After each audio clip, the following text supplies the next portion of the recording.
Planner Training Session 8, Importing, Exporting and Sharing Plans. Okay, so we've been working on our plan, we've done everything we need to, and we want to now share it with people. Well, we have several ways of sharing the information. We can export it, we can print it, and we can of course send the plan to somebody else. So let's have a look at that last one first. We can of course save our plan, File, Save As, or Save if we've already saved it once before.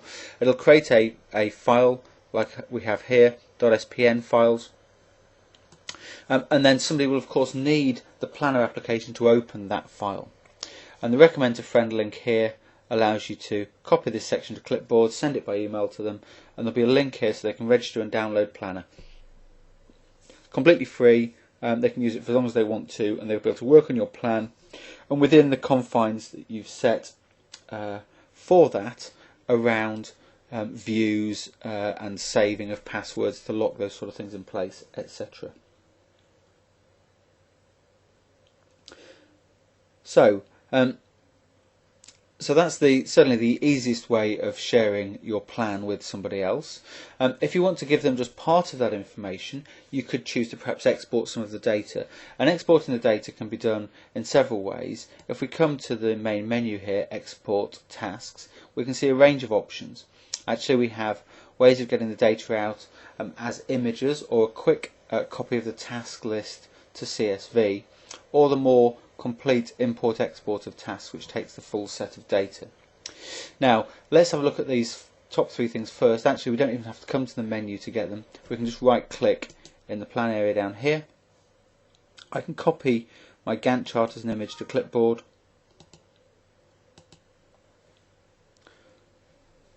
and I can then,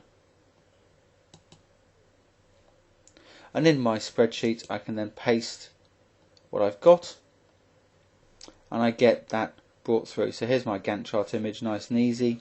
If I come back to my plan again and I want to take the task list to go with that, I can bring that as an image again, and we could put that alongside. So that would go with it. Or of course, so that's the same thing. Or of course we could bring that as CSV, as data, and we looked at that on an earlier tour when we brought out our cost information. But these things are sensitive to view, and that makes that very interesting. You can assemble the view that you want to use in a particular report, to do with costs, to do with overdue tasks, to do with all the tasks for a particular supplier, for example, by filtering on the resource type. And then you can get that out, that Gantt chart for that person, and their list of task data as an image or as a data set, put it in a Word file or a spreadsheet and send it to them. Nice and easy to do, and it uses standard view sort of filtering capabilities and just that simple right click, get the data capability. So that's dead easy. If we want to be slightly more sophisticated, we can use the import-export area, and this allows us to get absolutely everything for our plan. So here, if we load from current plan, this is all the data that we hold with all the dates, all the durations, all the percentage complete, all the data around costs, etc., as we've got in our current view. So this is a slightly simpler set, and we can then take a copy of that, go and put it in a spreadsheet, and we can then give that to somebody else, and they can send it back to us with changes, and we can paste it back in to update our plan. So this is a really good way of sharing the data between other applications. So if we've got finance data coming in from another application and it syncs up against our tasks, we can load some of that in. So good way of getting data out, good way of getting data back in. So this is how we might bring data in from other planning applications if we want to load it into Planner. Now we have a specific preset one for working with Microsoft Project. So what I'm going to do here is go off and load a plan from Microsoft Project. So I can use my import export tasks, import tasks from Microsoft Project. I first need to find myself a Microsoft Project file. So I've got one here available on my desktop.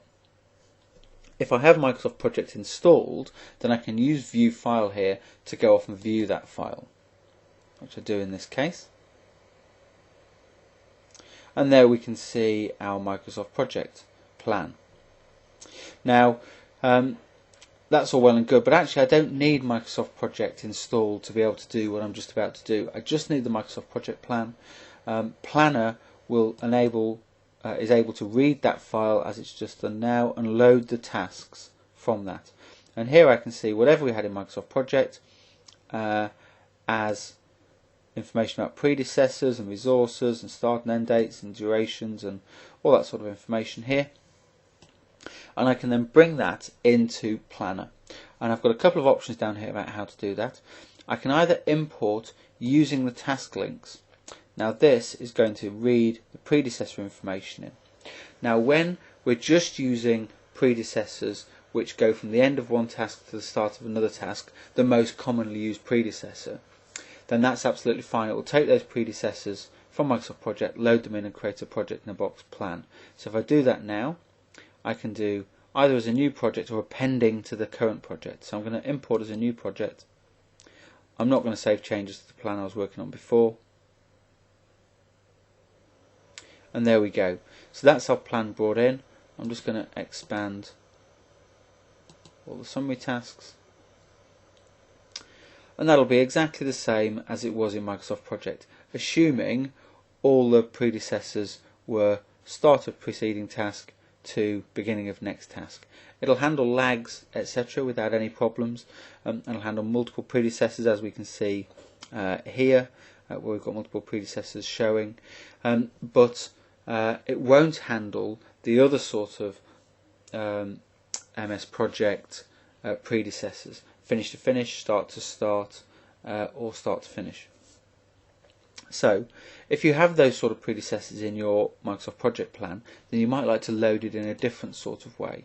So you might want to do something here, import the task from Microsoft Project again, load the tasks from the plan, but this time I can use exact dates. Now this will be absolutely certain, therefore, that all the task dates are the same. Are the same as they are currently showing in Microsoft Project. The thing that could make them different, of course, is by us changing the predecessor arrangements. But if we just bring the start and end dates as calculated in Microsoft Project, then it's bound to be exactly the same. So I'm going to do that here and import to a new project.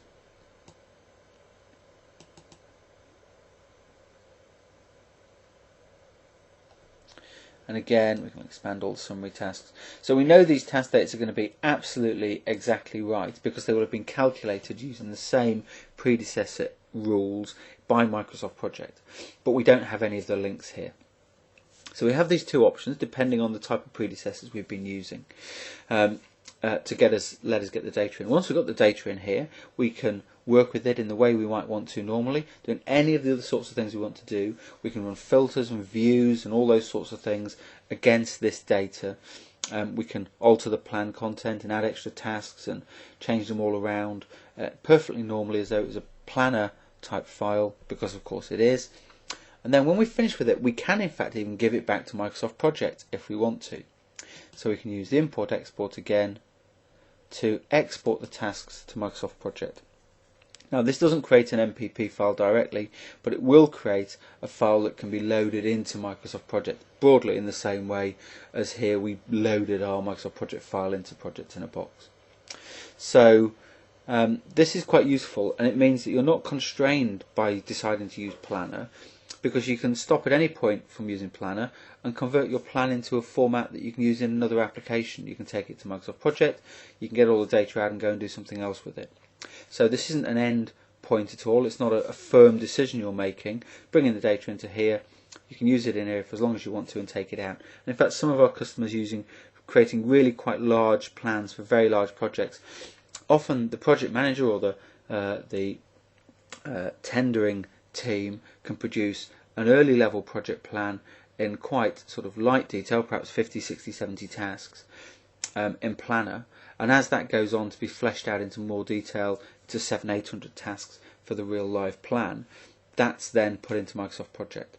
So Planner's really useful in that regard. It's not going to tie you down. and you can go either way with the data, both in and out.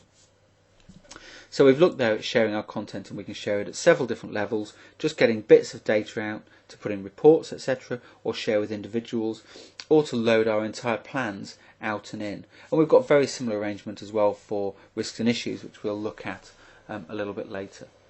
So that's the end of session 8, and that really brings us to the end of talking about plans and tasks. We're going to be going on in the next video tours now to look at risks and then issues in a similar sort of way, so focusing on these other tabs that we haven't yet investigated here in our plan layout. Thank you very much.